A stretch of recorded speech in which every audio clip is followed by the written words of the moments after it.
patología por alcohol, malignidad, especialmente el mieloma múltiple, enfermedades de la colágena, el uso previo de corticosteroides y la deficiencia de proteína C o S. Aquí tenemos este caso que tuvimos, que es un caso con asociación de mieloma múltiple, esas lesiones en el pene, esas lesiones en los glúteos, esas lesiones purpúricas y esas úlceras. Entonces son úlceras progresivas con una equimosis periférica, entonces es una especie de placa que acompaña de inhibidor reticular, indulación periférica y en un dolor intenso superficial. La biopsia es muy controversial porque puede causar que esa úlcera no cierre, entonces hay que tener cuidado con esas biopsias. Muchas veces el diagnóstico puede ser clínico o radiológico. Aquí tenemos ejemplos de calcifilaxia que le gusta estar en las áreas donde hay un tejido celular subcutáneo abundante, como los muslos, los chamorros, a veces el talón. Es una fibrosis endovascular de pequeños vasos, según la histopatología, con trombos de fibrina, y lo que tenemos que ver en las arterias es la proliferación de la íntima. Es una vasculopatía obliterante con isquemia tisular, calcificación de la media y, a final de cuentas, una peniculitis con necrosis grasa. Aquí tenemos algunos ejemplos histopatológicos. La siguiente, por favor. Prevención y manejo. Es un dializado bajo en calcio en la hemodiálisis. Vigilar el estado nutricional del paciente. De lo nuevo, está el sulfato de sodio a esta dosis por semana, bisfosfonatos, cinecalcet también como tratamientos orales, cirugía para tiroidectomía, nomás que muchas veces estos pacientes quedan con hipocalcemia tetánea y úlceras, se pueden usar la cámara hiperbárica. De los puntos nuevos en el manejo de esta proteína que regula la mineralización, que se llama fetoín A, que se produce también en el hígado, son partículas de calciproteína que se llaman CCP, que están elevadas, que son responsables de esta calcificación. Entonces, estos altos niveles de CCP, donde va la proteína, la fetoína A, se presenta en la calcifilaxia. Entonces, el manejo actual es hemodiálisis, cloroferesis y sulfato de sodio, las dosis que dijimos, pero midiendo estos CCP es como se puede medir si la terapia está siendo eficaz, aparte de la clínica, en estos pacientes. El pronóstico no hay un tratamiento basado en evidencia. ¿Por qué? Porque son pocos los casos que existen. El pronóstico es muy pobre, la mortalidad muy elevada. Y en pacientes que tienen lesiones proximales y son obesos y con necrosis grasa, su mortalidad es casi del 60%. Si es distal, paciente delgado y necrosis superficial, el porcentaje baja a un 25%. En resumen, de este tema de úlceras de piernas, hay un aumento de la incidencia, principalmente en personas mayores, que es el grupo etario que está creciendo más en todo el mundo. Múltiples etiologías, casi 20% son por causas poco comunes, un 2% imitan las causas comunes, hay una alta sospecha clínica por parte de nosotros y el estudio del paciente, principalmente por la biopsia, que es muy útil en estos casos. El manejo es difícil, usualmente con otros especialistas, entre todos vamos a resolver estos casos. Y muchas gracias por su atención.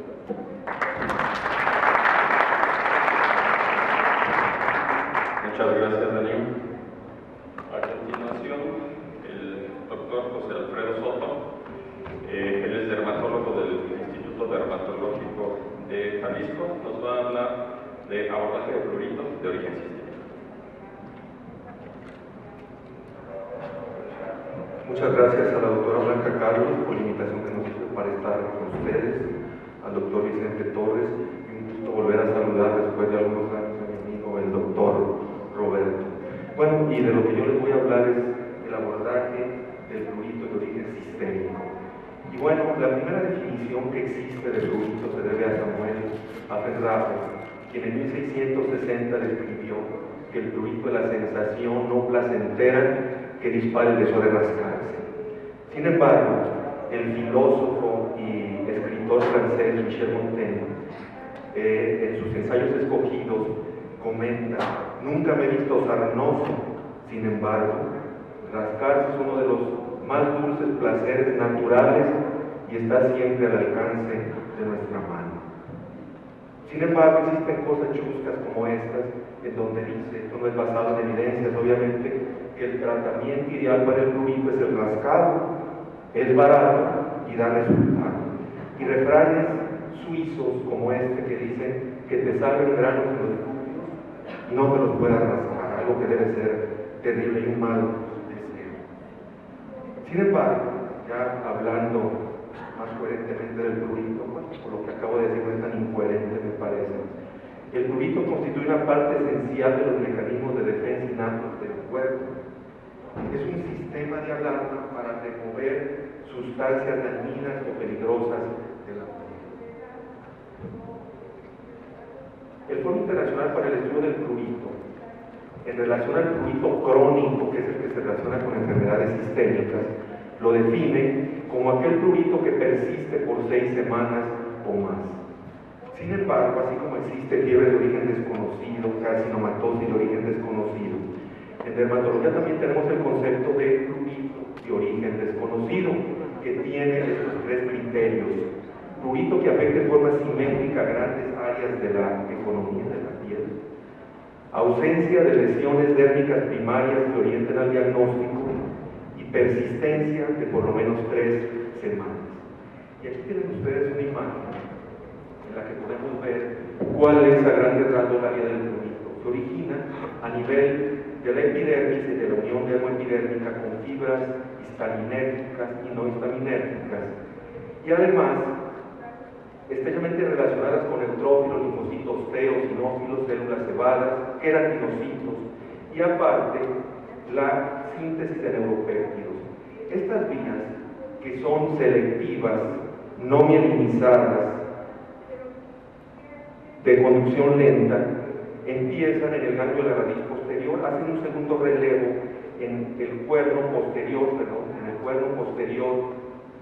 de la médula espinal, y a través, en una decusación y a través del lazo espinotalámico contralateral, suben hasta el tálamo y se hace consciente a nivel de la corteza cerebral, en donde incluso se puede originar una memoria. Todas estas células ayudan al prurito a hacerlo más intenso a través de síntesis de citoquinas, peptidasas y neuropéptidos. Para abordar el prurito de origen sistémico requerimos clasificarlo en estas 2 formas. Hay una clasificación neurofisiológica y una clasificación clínica que nos va a ir ayudando a clasificar cuál es la causa que está originando este prurito de origen crónico.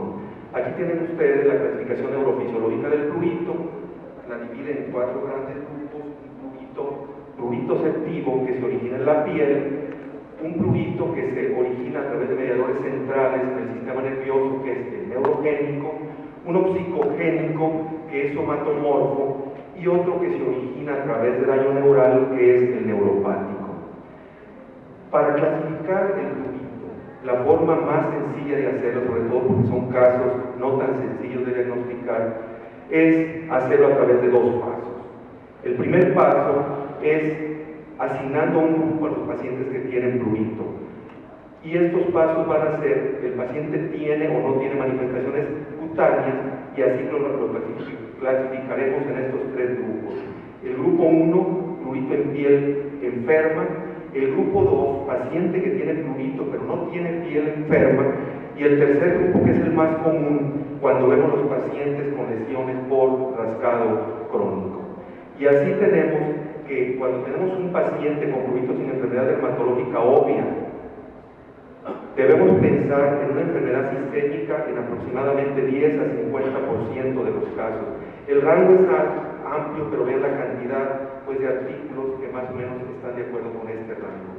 Y ahí tienen ustedes una paciente con prurito de origen sistémico, en lo que lo único que podemos observar son huellas de síntomas subjetivos, pápulas decapitadas, huellas de rascado y el signo de la mariposa, que es muy común, que es precisamente el respeto de la piel y las zonas donde el paciente no se alcanza. El paso número 2 es categorizar la enfermedad. Y de acuerdo a esto, el prurito puede ser de origen dermatológico, pues donde tenemos todas las manifestaciones que ya todos ustedes conocen como dermatólogos. El prurito sistémico, que es donde me voy a abocar, el prurito de origen neurológico, el psicógeno, el mixto y otros. Entonces hablaremos exclusivamente del prurito sistémico y exclusivamente de 2 de ellos: el relacionado con enfermedades metabólicas endógenas, pero únicamente el prurito relacionado con insuficiencia renal crónica y el prurito relacionado con enfermedades hepáticas con o sin colestasis. Ahí tienen ustedes el resto de entidades que originan el prurito de origen sistémico. Cuando estamos en presencia de un prurito de origen sistémico, la evolución del paciente es preponderante. Y para abordarlo completamente, pues hay que hacer una anamnesis completa, una historia clínica completa dirigida al aparato o sistema que consideramos se encuentra involucrado. Tenemos que pedir toda esta serie de exámenes de laboratorio, desde exámenes generales a pruebas específicas. Si sospechamos que el paciente tiene un prurito de origen tiroideo, pues pediremos pruebas de función tiroidea. Aquí es muy importante ser selectivo de acuerdo a la manifestación clínica que tiene nuestro paciente. Y estudios de gabinete que van desde una teleradiografía posteranterior de tórax, ecosonogramas, tomografías axiales computadas o resonancias magnéticas, siempre dirigidas al cuadro clínico que estamos sospechando. Hay aspectos generales para todo el prurito de origen sistémico o no sistémico. Estos aspectos generales de su tratamiento son evitar habitaciones cálidas, ropa aislante, lana y tejidos ásperos, evitar exceso de condimentos, alcohol y bebidas calientes porque está demostrado que exacerban su síntoma, control de tensión emocional, baños rápidos y no frecuentes con sustitutos de jabón y humectación. A continuación les trataré aspectos generales del prurito de origen renal. Tienen su fisiopatología todas estas causas.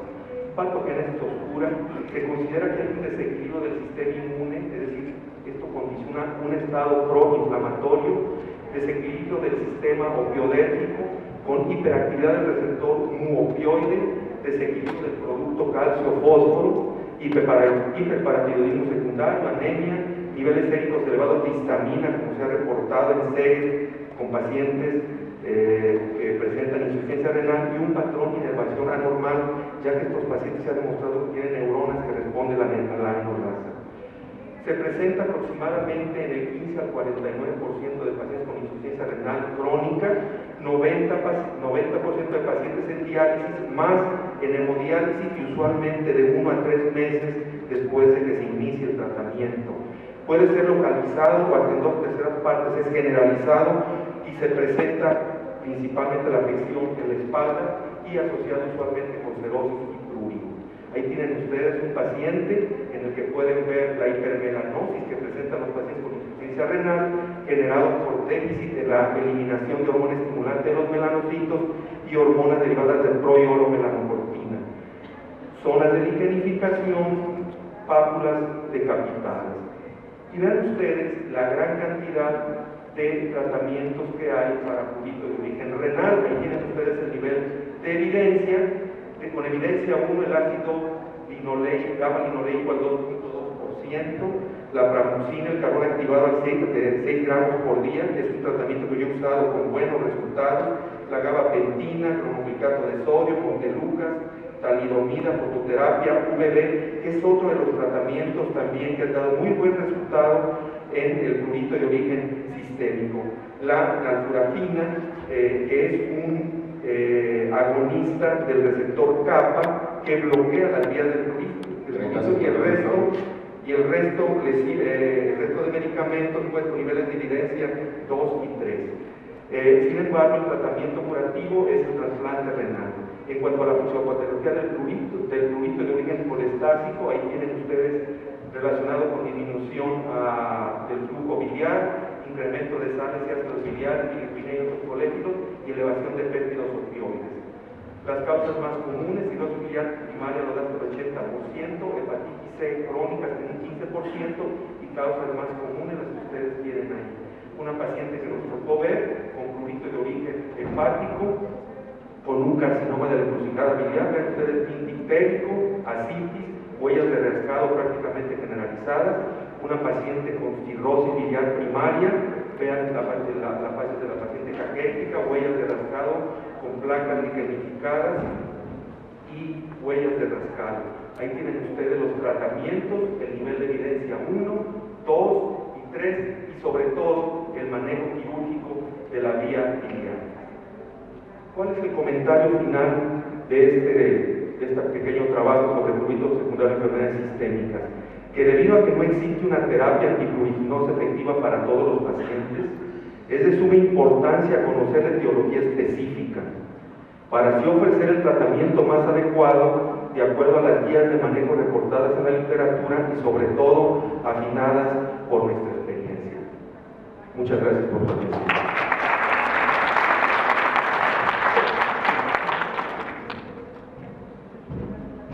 Muchas gracias, José Alfredo. A continuación, la doctora Emilia Cohen, quien es subjefa de dermatología del Instituto de Investigaciones Médicas y docente adscrita al Departamento de Dermatología, Universidad de Buenos Aires, nos va a hablar de diabetes y piel.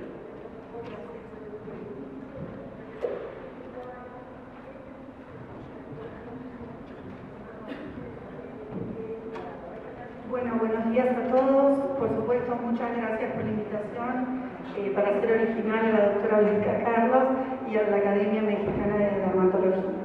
Bueno, elegí para ustedes un tema poco conocido, pero para no ser reiterativa, que tiene que ver con la diabetes mellitus, la glicación no enzimática y el envejecimiento. Como hablamos aquí de enfermedades con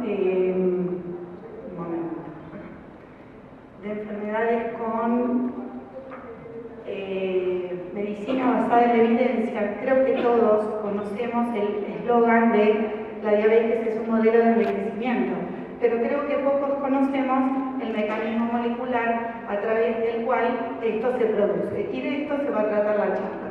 Para comenzar, algunos conceptos básicos de diabetes. Es un síndrome caracterizado por hiperglucemia crónica.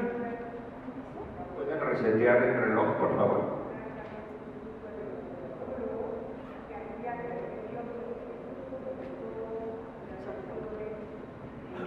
Para comenzar entonces, conceptos generales, la diabetes es un síndrome caracterizado por hiperglucemia crónica y alteraciones en el metabolismo de los hidratos de carbono, las proteínas y los lípidos debido a una deficiencia total o parcial en la secreción y o en la acción de la insulina. Es muy frecuente en países industrializados, llega al 6% de la población general, afecta a ambos sexos, no tiene predilección ni razas ni límite de edad. Este estado de hiperglucemia crónica es la responsable de la glicación no enzimática que afecta no solo a las proteínas, sino también a los lípidos y ácidos nucleicos.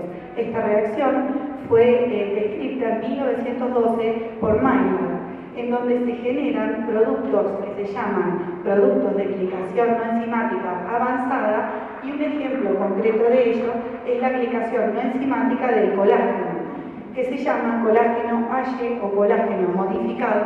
AYE significa Advanced Glycation End Products. Entonces, colágeno AYE o proteína AYE modificada.